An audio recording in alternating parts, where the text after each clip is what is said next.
Welcome back. Thank you for staying with us.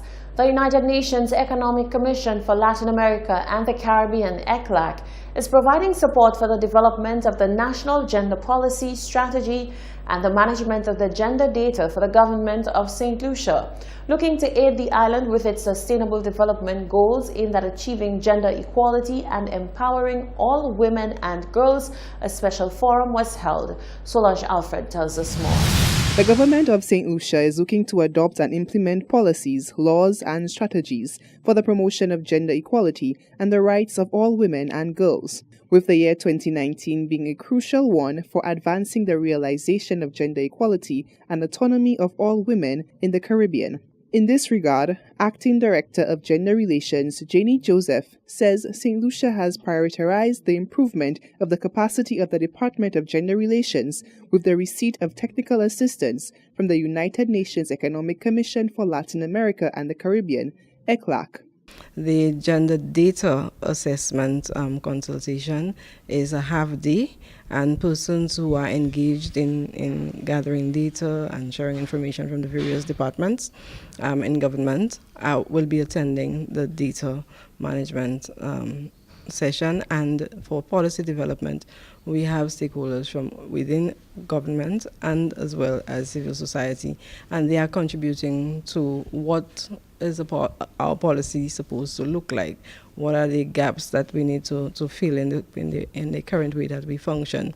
How does the gender machinery, which happens to be the Department of Gender Relations, is able to fulfill that mandate? And what are some of the things that we can do so as to improve the enabling environment, the organization itself, and individuals to improve their capacity now to be able to fulfill the mandate that the unit is responsible for fulfilling. The year 2019 also signifies 4 years since the global community committed to implement Agenda 2030 for Sustainable Development. Outlined in this agenda are 17 Sustainable Development Goals, SDGs, including number 5, aimed at achieving gender equality and empowering women and girls. Associated Social Affairs Officer with ECLAC, Lydia Rosa Jenny, says with gender equality being a main focus of the organization's mission, it was an easy decision to partner up with the island to aid in achieving its SDGs. Gender equality is really at the core of our work and is a key consideration in all of the processes that we are involved in. So we received this list of requests from the government of St. Lucia, and we did an exercise of prioritization. And so we decided to start with assessing the situation on gender data management, so the production, dissemination, and the management of gender data in the country, as well as how we can support the government with the development of their national gender equality policy statement and strategy, which is the first step for their national gender equality policy. The consultants for this initiative will be on island from May 20th to 24th, during which time they will meet with stakeholders and prioritize areas for gender equality and review the status of gender data management on island. Reporting for Hot 7 News, I am Solange Alfred. The head of the International Labour Organization, ILO, is urging CARICOM countries to embrace immigration and quickly rid themselves of the toxic anti-immigration stance. ILO Director General Guy Ryder told the Barbados Today online newspaper that although the time is ripe for ramped-up free movement of workers, the notion is surprisingly unpopular.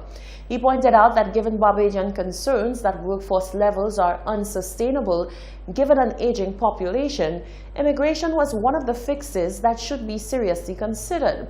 But Ryder suggested this negative attitude to immigration was by no means limited to the Caribbean, but had now become a global reality.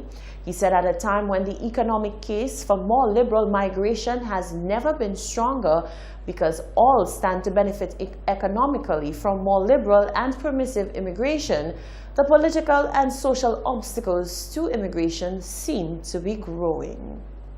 In observance of International Biodiversity Day on the 22nd of May, a collaboration between the Department of Sustainable Development, the St. Lucia National Trust, and the OECS Commission resulted in the hosting of a health and food fair under the theme, Our Biodiversity, Our Food, Our Health. Solange Alfred reports. Activities for the observance of International Biodiversity Day, IBD 2019, kicked off with a food and health fair held at Provost Park on Mont Fortune. The United Nations has earmarked May 22nd as the International Day for Biological Diversity to help raise awareness of biodiversity issues, with the theme for this year's IBD being Our Biodiversity, Our Food, Our Health. Rep at the Department of Sustainable Development, Janelle Gabriel, says this offered the perfect outlet to educate and sensitize the public about the part that they can play in effective environmental management. Today we are celebrating biodiversity. We are celebrating on the 22nd of May every year, and the theme this year is Our Biodiversity, Our Food, Our Health. So around us you will see all of the different kinds of foods that people can use and make using our natural resources. You can also see the raw materials, the actual plants that they will develop medicines and so on from.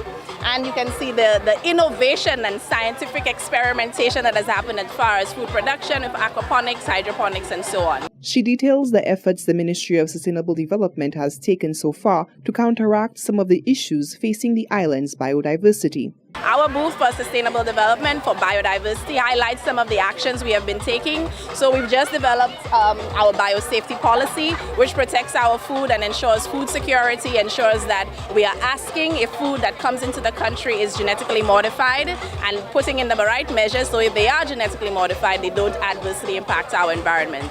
We are also starting the styrofoam ban, the banning of imports of styrofoam, and so we are showing people that there are alternatives. Some of these food service containers are made of sugarcane, bamboo, and other compostable and degradable materials. So we can stop the plastics, we can stop the styrofoam, we can stop having our drains blocked up when we have hurricanes and have flooding and all of the negative impacts that come from that. As the organization tasked with the responsibility for the marine resources on island, the Department of Fisheries, Information and Communication Officer Yvonne Edwin says the fair provided the outlet to target the youth and general public on the effect of their actions on the island's biodiversity. We felt it necessary to bring persons out to understand it, understand the natural resources we have, why we have those natural resources, how we could sustain those natural resources. And so the department here is featuring just that. Our coral reefs are important. We have an influx of sargassum, and so we're looking for creative minds to utilize this natural resource. As we know, sargassum may seem as a nuisance because a lot of persons in terms of the smell, but I'm sure there are a lot of creative and innovative ways we could utilize sargassum. And so we're featuring it here, speaking about the lionfish, that being another invasive species, but more importantly, the fact that our everyday behavior, such as the use of styrofoam and plastic, and how it contributes and can affect this biodiversity we speak of. The Department of Sustainable Development will also spearhead social media contests to encourage participation and knowledge sharing. Participants in the contests will be eligible to win various prizes donated by corporate sponsors. Reporting for Hot 7 News, I am Solange Alfred. Thank you, Solange. The Royal St. Lucia Police Force is informing the public of the relocation of the Central Police Station from the conference room of Police Headquarters at Chesterfield in Castries to the bottom floor of the Lamar Building on Bridge Street, Castries, effective Thursday, the 23rd of May. The telephone numbers remain the same, that is 456-3850 or 456-3854. The Royal St. Lucia Police Force thanks the public for their cooperation during the previous relocation of the station and for continued support. You're watching the Hot 7 Nightly News. Sports News is up next. Solange Alfred is sitting in for Tennyson Glasgow.